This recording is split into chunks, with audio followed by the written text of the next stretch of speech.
श्री शिवाय नमस्तुभ्यम।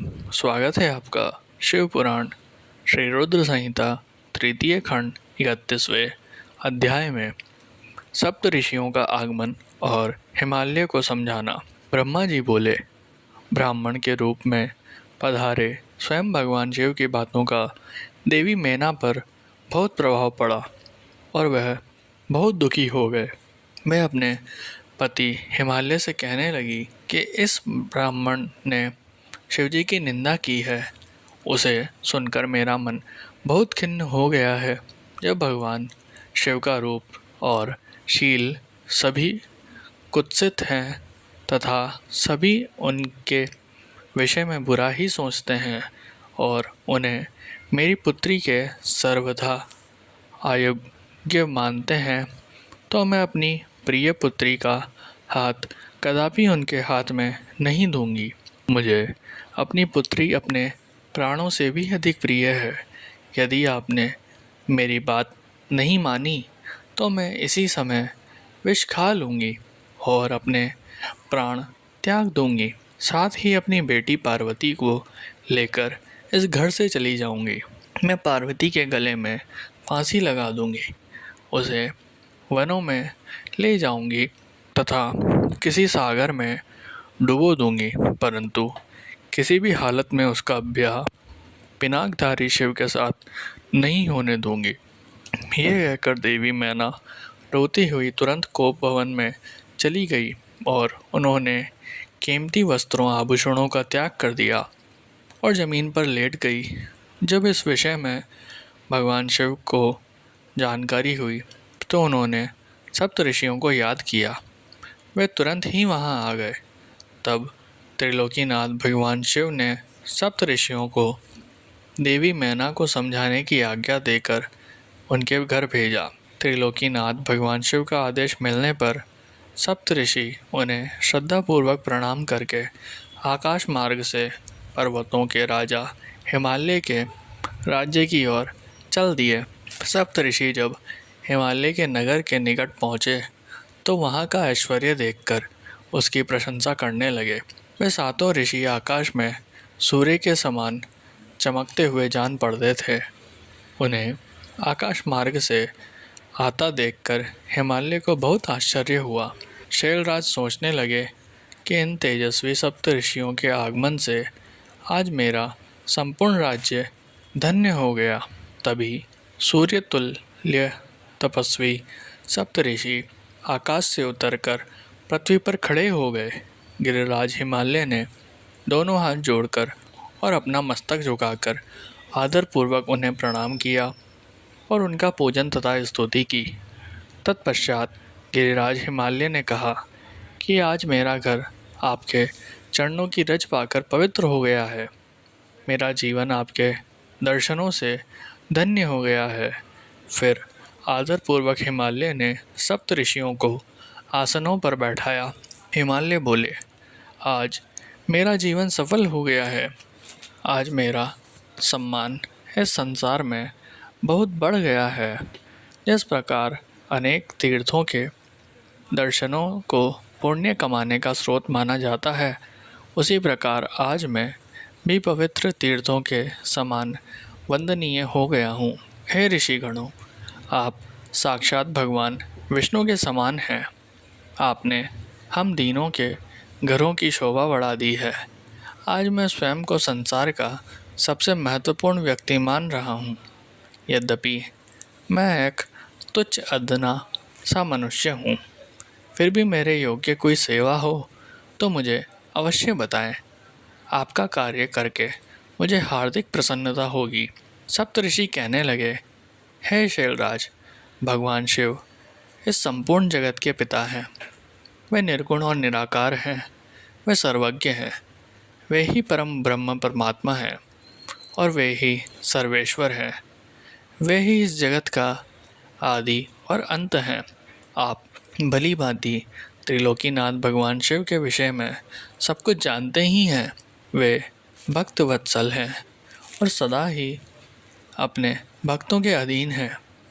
तुम्हारी परम प्रिय पुत्री देवी पार्वती ने भगवान शिव को अपनी कठोर तपस्या से प्रसन्न करके अपना मनोवांछित वर प्राप्त कर लिया है। उन्होंने प्रभु शिव को पति रूप में पाने का वर प्राप्त किया है। जिस प्रकार भगवान शिव को इस जगत का पिता माना जाता है, उसी प्रकार शिवा जगत माता कही जाती है। अतः आप अपनी कन्या पार्वती का विवाह महात्मा शिव शंकर से कर दीजिए। ऐसा करके आपका जन्म सफल हो जाएगा और आप गुरुओं के भी गुरु बन जाएंगे। सप्त ऋषियों के ऐसे वचन सुनकर हिमालय बोले, हे महर्षियों, मेरे अहोभाग्य हैं जो आपने मुझे इस योग्य समझकर मुझसे ये बात कही।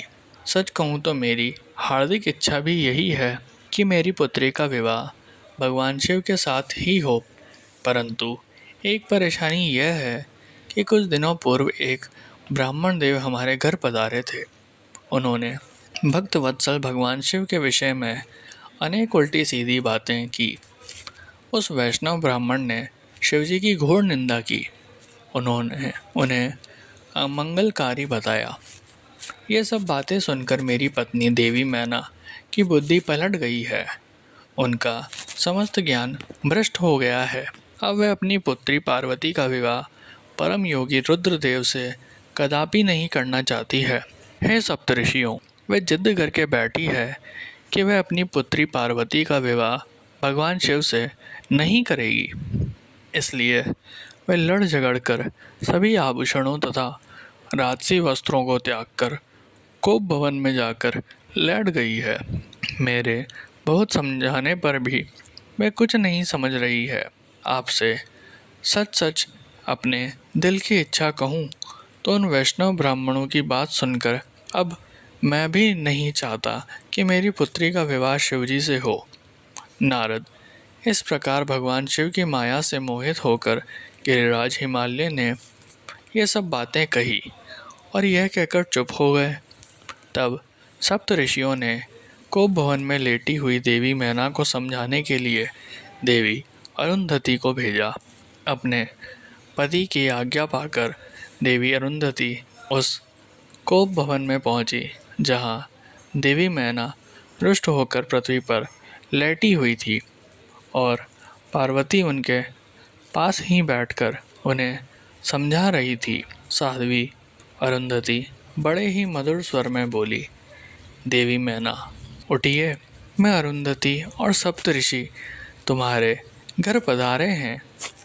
देवी अरुंधति को वहां अपने कक्ष में देखकर देवी मैना उठकर बैठ गई और साक्षात लक्ष्मी के समान उन परम तेजस्विनी को देख उनके चरणों में अपना सिर रखकर बोली, आज हमारे घर में ब्रह्मा जी की पुत्र वधू और महर्षि वशिष्ठ की पत्नी अरुंधति सहित सप्त ऋषियों ने पधार कर हमें किस पुण्य का फल दिया है। आपके आने से हमारा कुल धन्य हो गया है। मैं आपसे ये जानना चाहती हूँ कि आपके इस तरह यहाँ आने का क्या उद्देश्य है। देवी मैना के ऐसे कहने पर देवी अरुंधति मुस्कुराई और उन्हें समझाकर कोप भवन से बाहर उस स्थान पर ले गई जहाँ सप्त ऋषियों सहित गिरिराज हिमालय बैठे हुए थे। तब देवी मैना को वहाँ आया देखकर श्रेष्ठ और परम ज्ञानी सप्त ऋषि भगवान शिव को मन में स्मरण कर समझाने लगे। सप्त ऋषि बोले, हे शैलराज, तुम अपनी पुत्री का विवाह त्रिलोकीनाथ भक्त वत्सल भगवान शिव से कर दो। वे तो सर्वेश्वर हैं, वे कभी भी किसी से याचना नहीं करते। जगत की रचना के स्रोत ब्रह्मा जी ने तारकासुर को ये वरदान दिया है कि केवल शिव पुत्र के हाथों ही उसका वध होगा। इस समय तारकासुर के कारण तीनों लोकों में हाहाकार मचा हुआ है। उसने देवराज इंद्र सहित सभी देवताओं को स्वर्ग से निकाल दिया है। साथ ही वह निर्दोष लोगों का भी शत्रु बन गया है। साधुओं और ऋषि मुनियों को यज्ञ नहीं करने देता तथा उनकी पूजा उपासना को तारकासुर के सैनिक समय समय पर नष्ट कर देते हैं। उन्होंने सभी के जीवन को कष्टकारी बना रखा है। इस संसार में व्याप्त बुराइयों और दुष्ट प्रवृत्तियों के विनाश के लिए संहारक रुद्रदेव का पुत्र ही सबसे उपयुक्त है। उस वीर और बलवान पुत्र की प्राप्ति के लिए आवश्यक है कि भगवान शिव विवाह कर लें। इसलिए ब्रह्मा जी ने भगवान शिव से विवाह करने की प्रार्थना की है। यह सर्वविदित है कि भगवान शिव परम योगी हैं और विवाह के लिए उत्सुक नहीं है।